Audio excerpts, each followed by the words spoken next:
Hey everybody, got a stormy clouds up there today.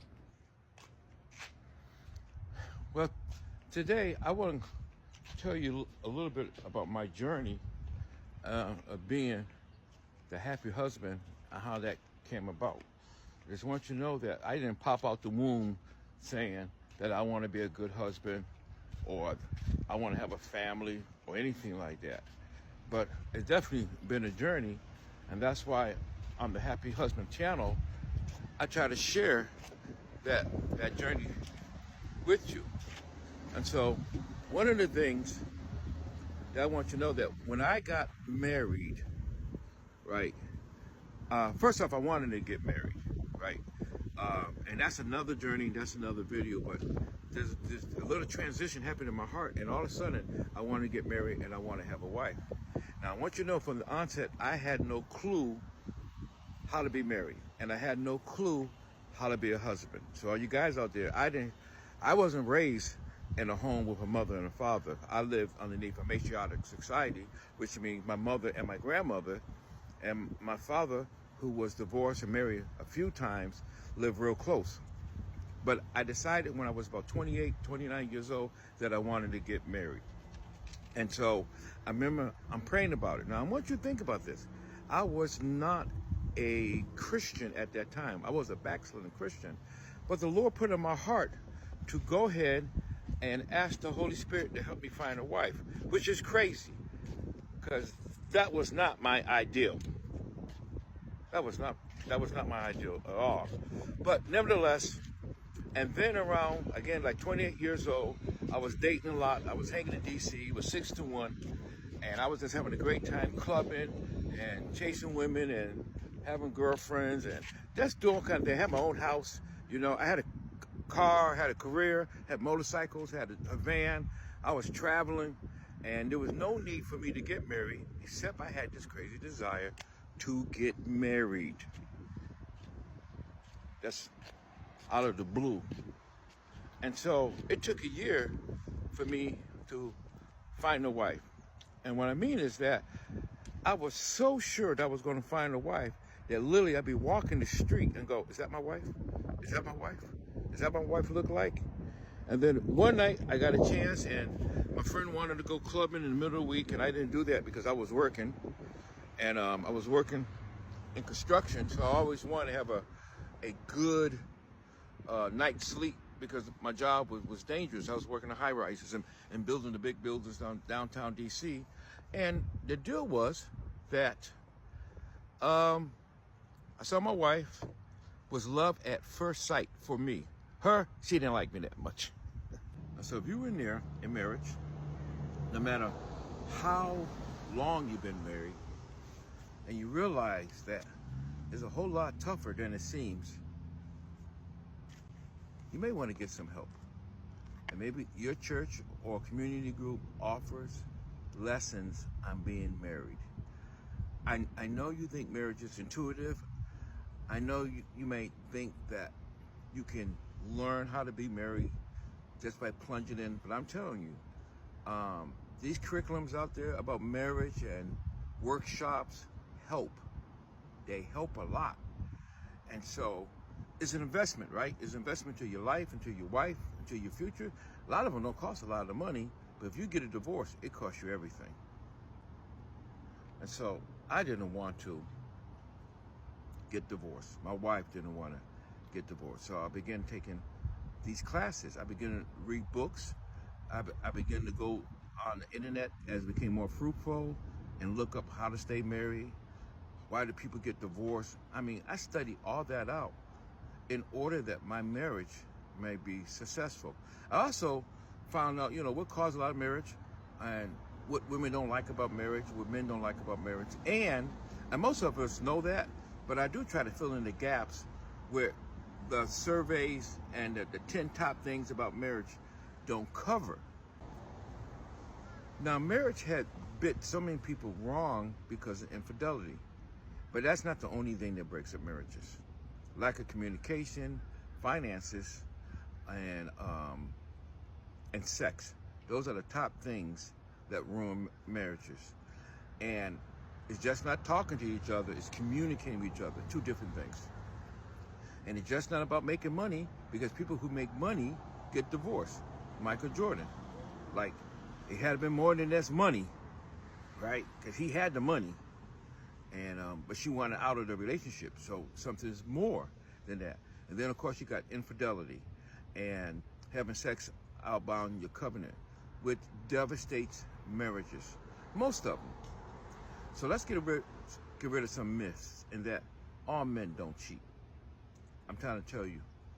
So once I left this one fellowship and I moved to Texas, I was surrounded, listen, I was surrounded by men who didn't cheat. I'm telling you. You said, Blaine, you don't know. Well, I do know. I do know. Because I was such a skirt chaser in my old days. You can tell a skirt chasing guy in a minute. You can also find out there are formal skirt chasers, right? And here's something that you might find it hard to believe, that men do transform. And because we single and we out there sowing our seed to every warm womb that we can find, but something happens in a man's heart where he wants to have a family, right? But we go in with so many myths and expectations that's not reality. The vision and the fairy tale of it disappears and it crumples.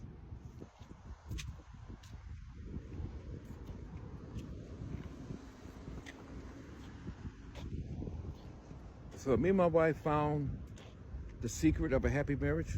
We found it through all those teaching, through all those curriculums, and through examples of men in my life speaking into my life about marriage. Now I'm telling you that the men that spoke to my life died in the marriage, never got divorced. I was blessed, man. I was blessed with men who, at the time when I got married, was married then for 35 years, 40 years. And the men who mentored me in marriage never got divorced. They stood with the same woman. And they went through some serious challenges, but they taught me, man, they sat me down and they taught me how to respond to my wife, how to love my wife, how to be a good husband. I was taught. Maybe you're not getting what I'm saying. I'm saying is that I didn't have no intuition born or know how to be married and stay happily married. Men sat me down and talked to me.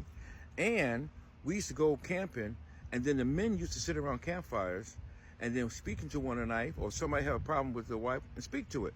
Now the deal was, some men wouldn't listen, right? Some men would. Some men that was in that circle used to fight their wives, hit their wives. Some men in that circle used to cheat on their wives. I'm telling you, right? But then something happened, and the nature of Christ came in, right? Some of the men that had marriages got divorced, right? Which is crazy. And then, because I believe this, ain't no way two Christians can get divorced. I don't believe that.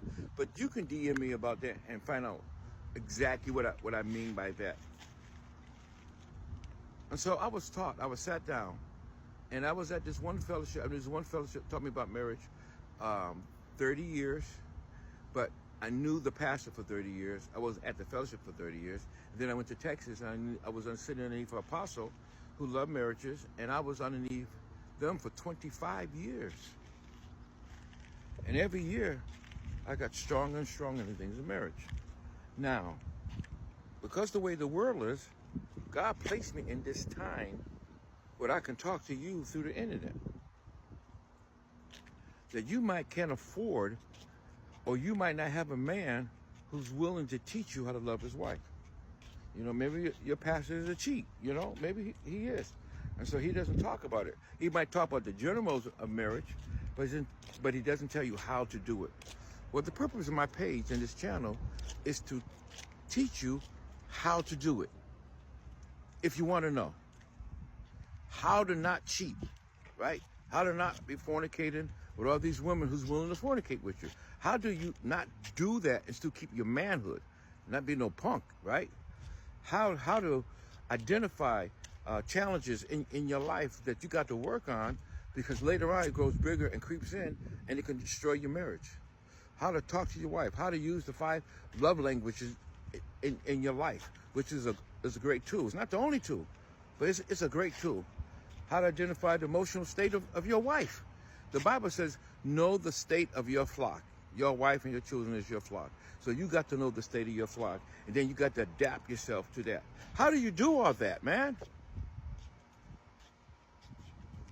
Well, the Lord showed me little by little how to do it. And I don't know everything, right? I don't know everything. But I'm hoping that which I know I can impart unto you. That's my thing.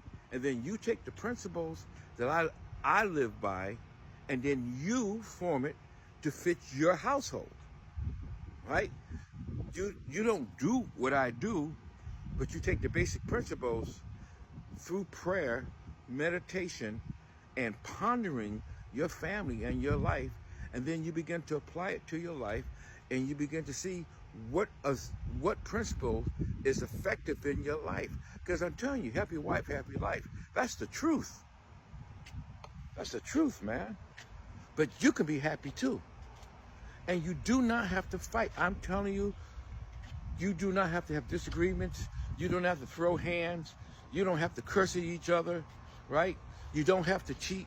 Brother, I'm trying to tell you, you don't have to cheat. You don't have to. Now, if you made up your mind that you will, well, there's nothing I can say to stop you. But I know there's good men out there. I know there's good men that want to lead their family in a Christ way. They want to to be a man of honor, right? And so when I hit these responses of ladies, and they hurt, man, say all men cheat, all men are dogs. Well, I used to get angry with that thing. Well, not angry, but but I come to find out they hurt, right? They hurt. Nobody taught her how to be a good wife. The world teaches you how to be a girlfriend and a boyfriend. The world teaches you how to be a living. But the world won't teach you how to be a good husband and a good wife. Won't do it. And so that's my position. That's my job.